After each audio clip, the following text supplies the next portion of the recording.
The desert had taught Caleb Briggs that hunger was a patient teacher, but pride was a stubborn student. When a man trades his last horse for a bag of corn, he trades more than flesh and bone. He trades the last piece of who he thought he was. Subscribe to witness how the most desperate choices can lead to the most unexpected destinies. The morning sun carved shadows across the red earth like scars that would never heal, and Caleb Briggs sat beside the dying embers of his fire, staring at hands that had once held reins with purpose. 3 days without food had hollowed him from the inside out, leaving only the shell of a man who had once believed the horizon held promises instead of empty threats. His horse, a bay mare named Senna, stood 20 feet away, her ribs showing through dull coat, her eyes holding the same resignation that had settled into his bones like winter cold. The irony wasn't lost on him. He had spent his life moving cattle across endless miles, and now he couldn't move himself past the simple fact that he was starving in a land that stretched forever in all directions. The Apache camp materialized from the heat shimmer like a mirage that refused to disappear, and Caleb's hand instinctively moved to the empty holster at his hip before he remembered he had traded his Colt 3 weeks ago for a can of beans and a handful of hardtack.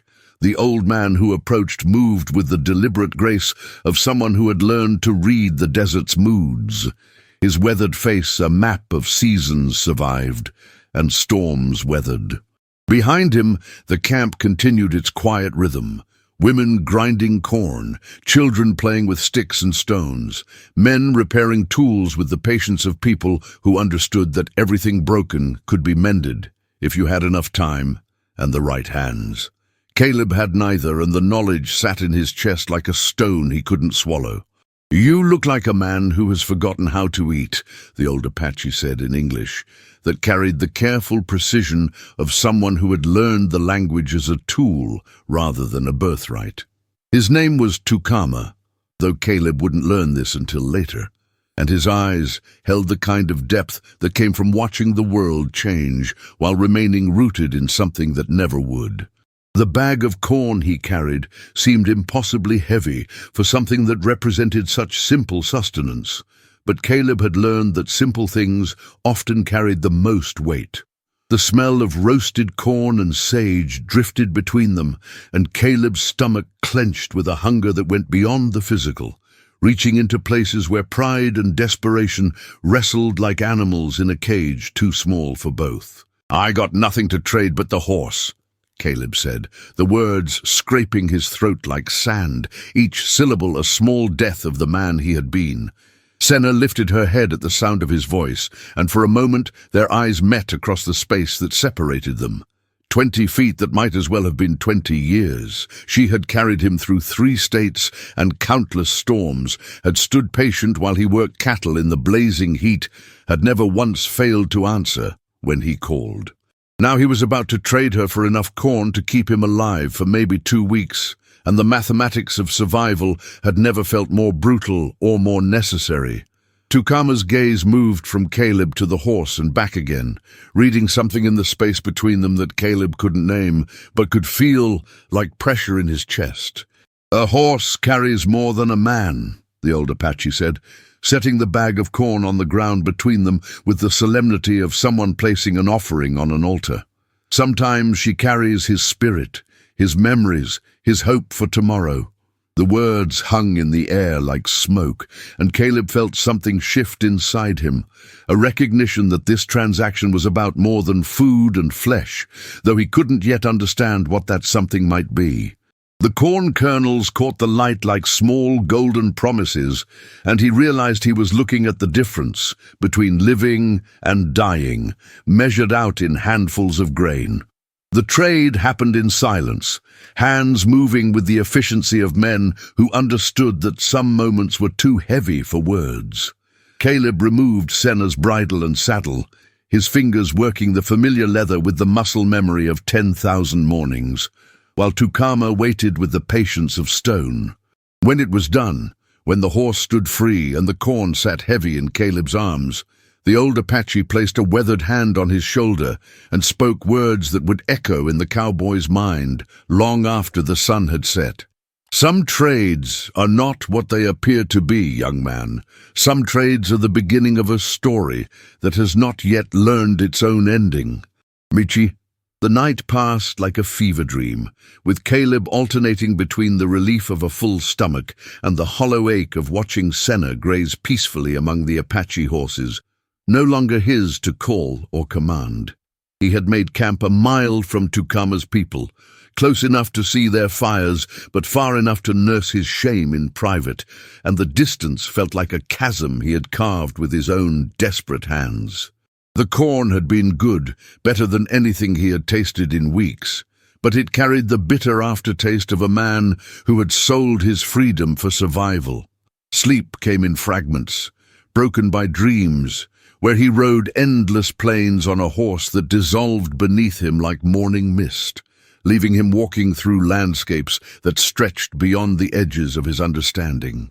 Dawn arrived with the subtle violence of desert sunrise, painting the sky in shades of copper and gold that reminded Caleb of better mornings when he had awakened with purpose instead of regret. He built his fire with the automatic movements of a man who had performed the ritual 10,000 times, but his hands shook as he prepared the corn, and he couldn't tell if it was from hunger or something deeper that had no name. The silence around him felt different than it had the night before, thicker, more expectant, like the air before a storm that hasn't yet decided which direction it wants to break. He told himself it was his imagination, the product of a mind that had been pushed too far by circumstances beyond his control, but the feeling persisted like a splinter he couldn't dig out. The sound came first as a whisper, so faint he thought it might be wind moving through the sage. But wind didn't carry the rhythm of hoofbeats or the soft jingle of metal against leather. Caleb's head lifted from his meager breakfast, his body going still with the instinctive alertness of prey that has suddenly realized it is being watched. The horizon shimmered with heat that hadn't yet had time to build, but through the distortion he could see them, riders emerging from the landscape like thoughts becoming flesh, their numbers growing with each heartbeat until the morning air thrummed with the sound of horses and men moving with unified purpose. His first thought was that he was about to die, his second was that he probably deserved it, and his third was a strange kind of relief that the waiting was finally over. They came in formation, 100 warriors painted for war or ceremony. Caleb couldn't tell which and wasn't sure it mattered. Their horses moved like water flowing downhill, each rider a part of something larger than himself, and the sight was both terrifying and beautiful, in a way that made Caleb's chest tight with emotions he couldn't name. At their head rode a woman whose presence commanded attention without demanding it, her dark hair braided with feathers and beads that caught the early light like captured stars. She sat her horse with the easy confidence of someone who had been born to the saddle, and when her eyes found his, across the diminishing distance, Caleb felt something pass between them that had nothing to do with threat, and everything to do with recognition. Behind her, the warriors spread out in a crescent that would have been tactically perfect for surrounding a single man, but their weapons remained sheathed, their postures speaking of ceremony rather than conquest. Caleb stood slowly, his empty hands visible, his mind racing through possibilities that all seemed to end with his death, but somehow didn't feel like endings at all. The woman raised her hand, and the entire formation came to a halt with the precision of a single organism, the silence that followed so complete that Caleb could hear his own heartbeat echoing in his ears. She dismounted with fluid grace, her feet touching the earth as if she belonged to it in a way that Caleb had never learned, and when she walked toward him, the morning seemed to hold its breath. "My father says you are a man who understands the weight of sacrifice," she said, her voice carrying the musical cadence of someone who spoke multiple languages but thought in poetry. Her English was flawless, but it carried undertones that suggested depths Caleb couldn't fathom, and he realized he was looking at someone who existed in multiple worlds simultaneously. He says you traded your spirit animal for the survival of your body, and that such a trade marks a man as either a fool or someone worthy of great honor. The words hung between them like a bridge he didn't know how to cross, and Caleb felt the weight of 100 pairs of eyes watching him, waiting for a response he didn't know how to give. The morning sun climbed higher, casting long shadows across the desert floor as Caleb stood frozen between two worlds he never knew existed. Tukama's weathered hand gestured toward the assembled warriors, each face painted with symbols that spoke of battles fought and honors earned, their horses stamping restlessly in the growing heat. The old Apache's eyes held a depth that seemed to reach back through generations, and when he spoke again, his voice carried the weight of ancient traditions that had survived longer than any white man's law. "You gave freely when you had nothing left to give, Caleb Riggs," he said, the name rolling off his tongue, like a prayer spoken in a sacred place. "This is the mark of a man who understands that true wealth lies not in what we possess, but in what we are willing to sacrifice for others." The words struck Caleb like lightning, illuminating corners of his soul he had forgotten existed, places where his father's voice still echoed with lessons about honor and doing right by your fellow man. He felt his knees threaten to buckle under the magnitude of what was happening, this moment that seemed to stretch beyond time itself, connecting him to something larger than his own desperate hunger and failure. Nia stepped forward from among the warriors, her presence commanding attention without demanding it, her dark eyes studying Caleb with an intensity that made him feel both exposed and strangely protected. She wore traditional Apache dress adorned with intricate beadwork that caught the sunlight like captured stars, and when she moved, there was a grace that spoke of someone who had never doubted her place in the world. "My father sees in you what you have forgotten about yourself," she said, her English precise and musical, each word chosen with the care of someone who understood the power of language to heal or wound. "The horse you traded was not just an animal to you. It was your last connection to the life you once knew, your final thread of hope in a world that had stripped everything else away." Caleb felt his throat tighten as her words found their mark, recognizing truths he had been too proud or too broken to acknowledge even to himself. The shame that had driven him to this desperate trade began to shift and transform, like metal in a forge, becoming something he couldn't yet name, but could feel reshaping the very foundation of who he thought he was. Around them, the warriors remained silent and still, their presence a testament to the gravity of this moment, this crossing of paths that would change everything. The wind picked up, carrying with it the scent of sage and distant rain, and Caleb found himself remembering his grandfather's stories about moments when a man's life could pivot on a single decision, a single act of courage or cowardice that would echo through all his remaining days. He looked down at his hands, these tools that had worked cattle and mended fences and held the reins of horses that were now just memories, and saw them trembling with something that wasn't fear but wasn't quite hope either. "I don't understand," he said finally, his voice barely above a whisper, the admission feeling like another kind of surrender. "I traded my horse because I was starving, because I had nowhere else to turn and nothing else to lose." Tukama nodded slowly, as if this confession was exactly what he had been waiting to hear, and the slight smile that crossed his weathered features held both sadness and profound understanding. "Yes," the old man said simply, "and in doing so, you revealed the truth of your character, that even in your darkest hour, you chose to trust rather than take, to trade rather than steal, to honor the old ways even when you didn't know you were doing so." The words settled over Caleb like a blanket, warm and heavy with meaning he was only beginning to grasp, and he felt something inside his chest begin to unfurl, like a flower that had been waiting through a long winter for the first touch of spring.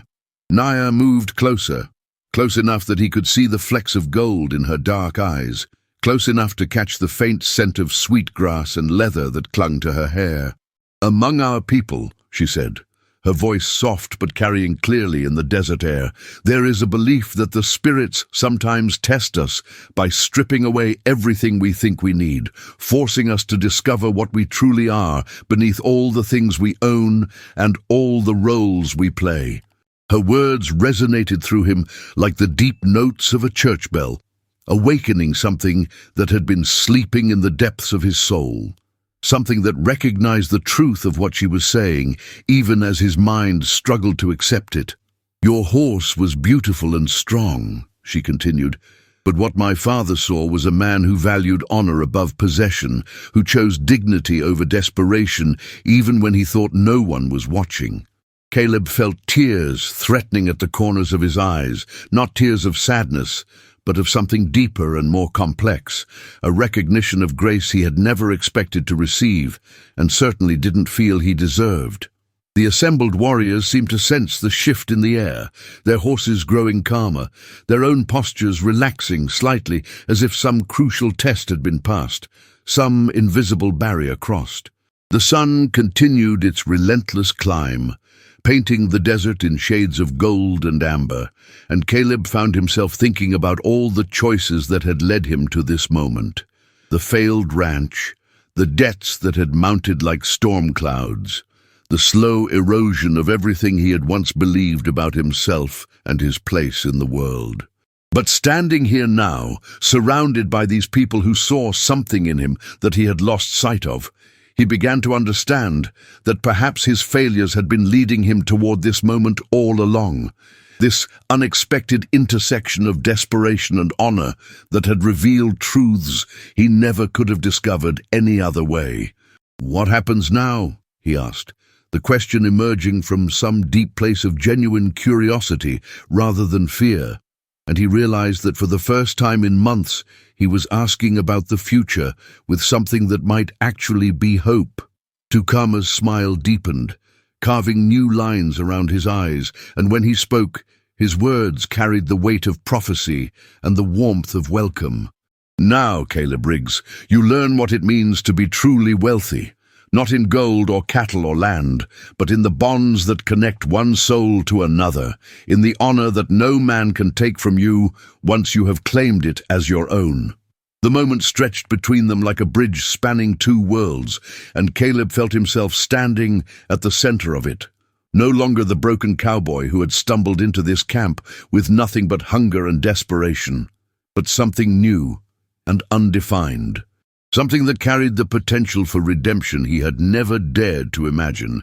The warriors began to move, not away but closer, forming a circle that included rather than excluded, and he understood that whatever came next, he would not face it alone. That this sunrise had brought more than just light to the desert. It had brought the possibility of belonging to something larger and more meaningful than anything he had ever known. The circle of warriors tightened around Caleb like a living mandala, each man representing a different aspect of the tribe's strength and wisdom, their painted faces telling stories of battles won and losses endured with equal honor.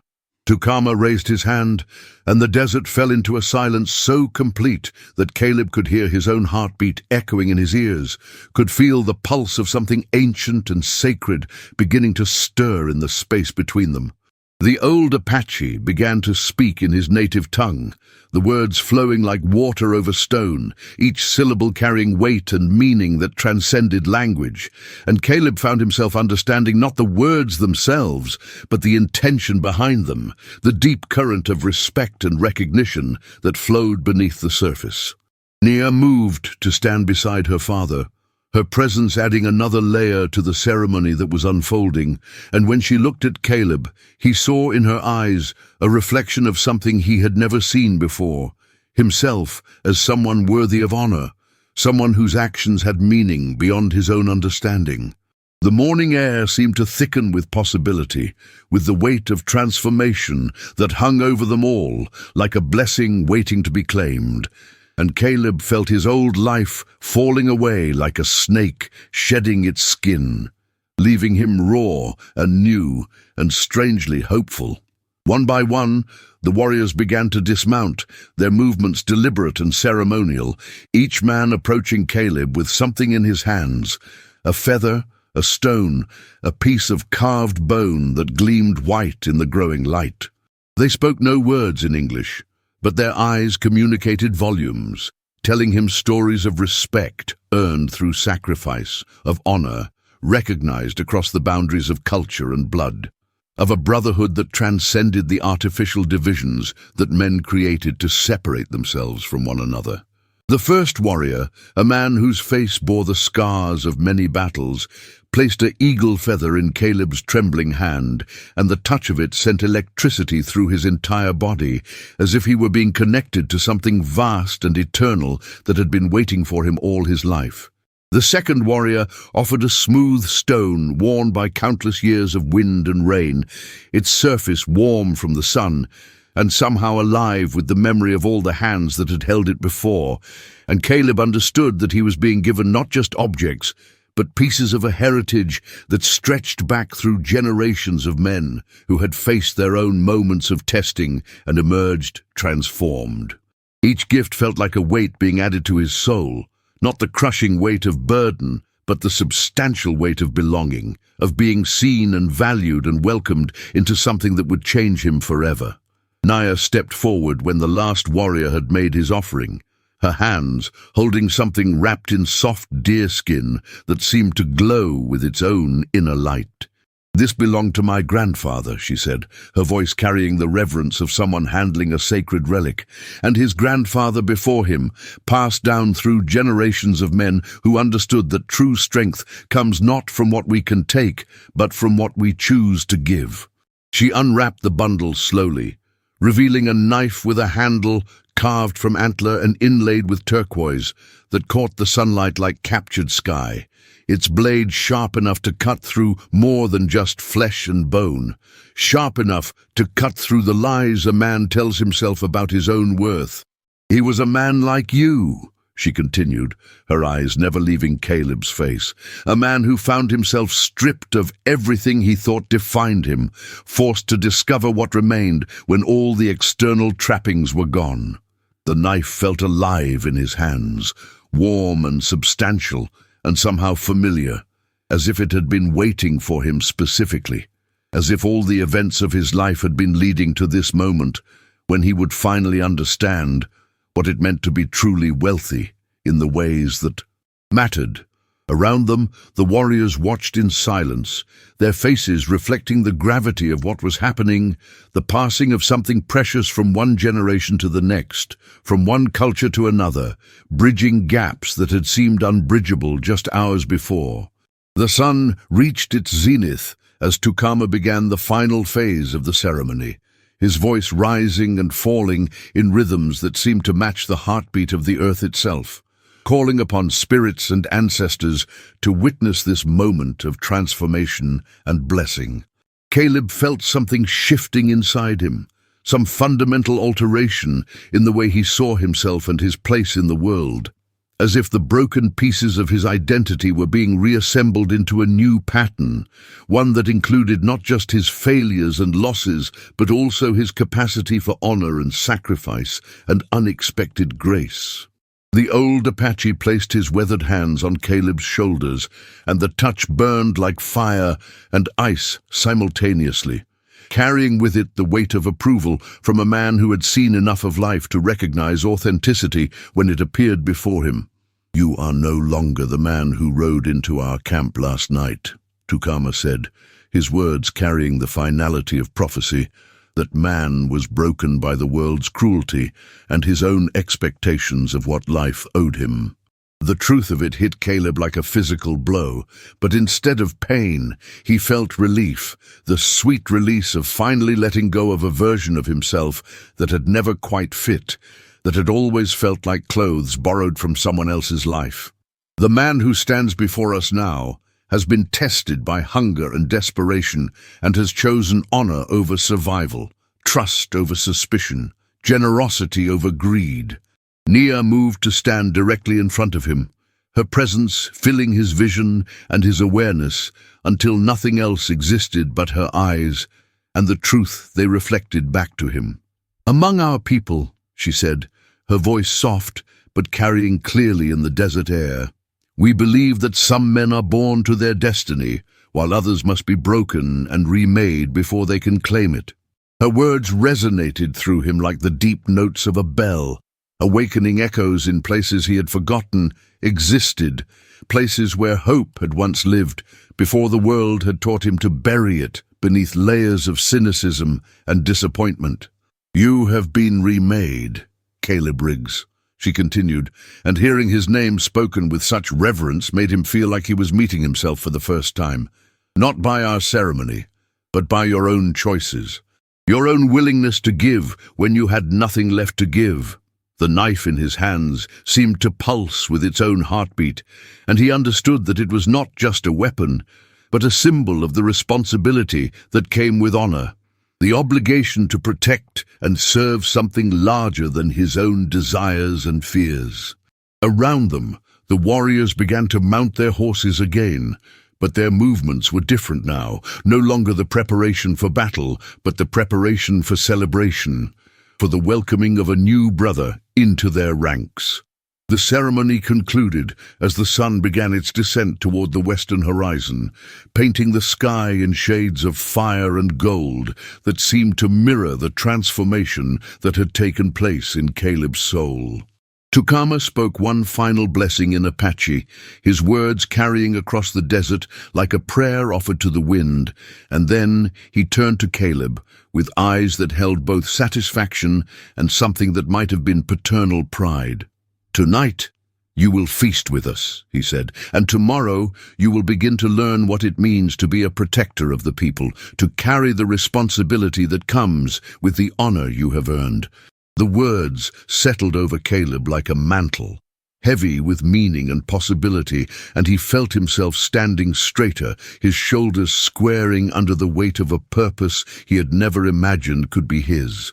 The broken cowboy who had stumbled into this camp was gone, replaced by something new and undefined, but undeniably real, something that carried within it the seeds of a future he could not yet envision, but was finally ready to embrace. The feast that night burned in Caleb's memory like a constellation of moments too bright and meaningful to fully comprehend, each conversation and shared glance adding another layer to his understanding of what had truly happened to him in the space of a single day. The Apache camp had transformed around him, becoming not a collection of strangers, but a community that had somehow always included him, as if his place among them had been waiting empty until he was ready to claim it.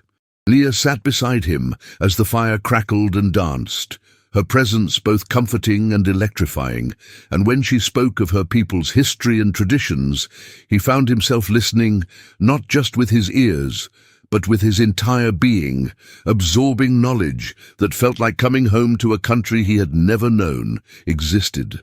The warriors who had seemed so intimidating in the morning light now shared stories and laughter with him, their acceptance complete and unconditional, based not on what he had been, but on what he had revealed himself to be in his moment of greatest vulnerability. The stars wheeled overhead in patterns that seemed to mirror the new constellation of relationships forming around him, and Caleb felt himself becoming part of something vast and eternal, something that would outlast his individual life and give it meaning beyond anything he had ever imagined possible. The morning brought with it a clarity that cut through the last vestiges of his old confusion and self-doubt. And when Caleb woke to find Tukama sitting beside the dying fire, he knew that the real conversation was just beginning. The old Apache's eyes held depths that seemed to contain the wisdom of generations, and when he spoke, his words carried the weight of prophecy and the warmth of genuine affection. "You understand now that what happened yesterday was not chance," he said, his voice barely above a whisper, but carrying clearly in the desert air. "The spirits have been preparing you for this moment through every failure and loss you have endured." The truth of it resonated through Caleb like the deep notes of a church bell, awakening understanding in places he had never known existed. Places where his grandfather's stories about destiny and purpose had planted seeds that were only now beginning to sprout. Your horse was never just a horse, Tukama continued. It was the last chain binding you to a life that was too small for what you were meant to become. The words hit him like lightning, illuminating corners of his soul he had forgotten existed, and he felt the final pieces of his transformation clicking into place like the tumblers of a lock, finally opening to reveal treasures beyond imagination. Nia emerged from her father's lodge as the sun painted the eastern sky in shades of rose and gold, her movements carrying the grace of someone who had never doubted her place in the world. And when she looked at Caleb, he saw in her eyes a reflection of the man he was becoming rather than the broken cowboy he had been. She carried with her a bundle wrapped in soft leather, and when she placed it in his hands, he felt the weight of responsibility and honor settling over him like a mantle he was finally ready to wear. "These are the tools of a protector," she said, her voice carrying the reverence of someone handling sacred objects, weapons and medicine, symbols and practical necessities, everything you will need to fulfill the role you have been chosen for. Inside the bundle, he found not just the knife from yesterday's ceremony, but also a bow carved from wood that seemed to glow with its own inner light, arrows fletched with feathers from birds he couldn't name, and small pouches containing herbs and powders whose purposes he would learn in time. Each item felt alive in his hands, charged with the accumulated wisdom and power of all the men who had carried them before, and he understood that he was being entrusted with more than just objects. He was being given the tools to become the man he had always been meant to be. The conversation that followed stretched through the morning hours like a river flowing toward an inevitable destination, carrying with it revelations that reshaped everything Caleb thought he knew about himself and his place in the world. Tukama spoke of the old prophecies, the stories passed down through generations, about a time when the boundaries between peoples would blur and new alliances would be forged in the crucible of mutual respect and shared purpose. "We have been waiting," he said, his eyes fixed on the horizon where heat waves were already beginning to dance, "for someone who could bridge the gap between our worlds, someone who understood loss and redemption, someone who had been broken by the white man's way of life and was ready to embrace something deeper and more meaningful." The words settled over Caleb like a blessing, and he felt the last of his resistance crumbling away, replaced by a sense of purpose so clear and strong that it seemed to illuminate everything around him with new meaning. Nia added her own voice to the conversation, speaking of the challenges that lay ahead, the delicate work of building trust between communities that had been taught to see each other as enemies, the patient labor of healing wounds that had been festering for generations. As the sun climbed higher, painting the desert in shades of gold and amber, Caleb found himself thinking about the journey that had brought him to this moment. Not just the physical journey across the harsh landscape of New Mexico, but the spiritual journey through failure and desperation that had stripped away everything he thought he needed, and revealed what he actually was beneath all the accumulated layers of expectation and disappointment. The horse he had traded was grazing peacefully among the Apache ponies, no longer his but somehow still connected to him, a living symbol of the sacrifice that had opened the door to this new life. "What happens now?" he asked, the question emerging from a place of genuine curiosity rather than fear, and he realized that for the first time in years, he was asking about the future with something that was unmistakably hope. Tukama's smile deepened, carving new lines around his eyes, and when he spoke, his words carried the weight of prophecy and the warmth of welcome. "Now you learn," he said simply. "You learn our ways, and we learn yours. And together, we build something new, something that honors the best of both worlds while leaving behind the worst." The vision that opened before Caleb was vast and challenging and beautiful beyond anything he had ever dared to imagine, and he felt himself standing at the threshold of a life that would be defined not by what he had lost, but by what he was ready to give. The ceremony of his formal adoption into the tribe took place as the sun reached its zenith, with Caleb standing in the center of a circle that now included not just the warriors who had ridden in at dawn, but the entire community. Women and children, elders and young men, all gathered to witness this moment of transformation and welcome. The ritual words washed over him in waves of meaning that transcended language, connecting him to something ancient and eternal, something that had been waiting for him all his life without his knowing it. When it was over, when the last blessing had been spoken and the last symbol painted on his forehead, Caleb looked around at the faces surrounding him and saw not strangers, but family. Not a foreign culture, but a home he had finally found, after years of wandering in the wilderness of his own making. The broken cowboy was gone forever, replaced by something new and powerful and infinitely more valuable, a man who had learned that true wealth lay not in what he could accumulate, but in what he was willing to sacrifice, not in what he could take, but in what he could give. Not in the size of his herd, but in the depth of his honor and the strength of his commitment to something larger than himself.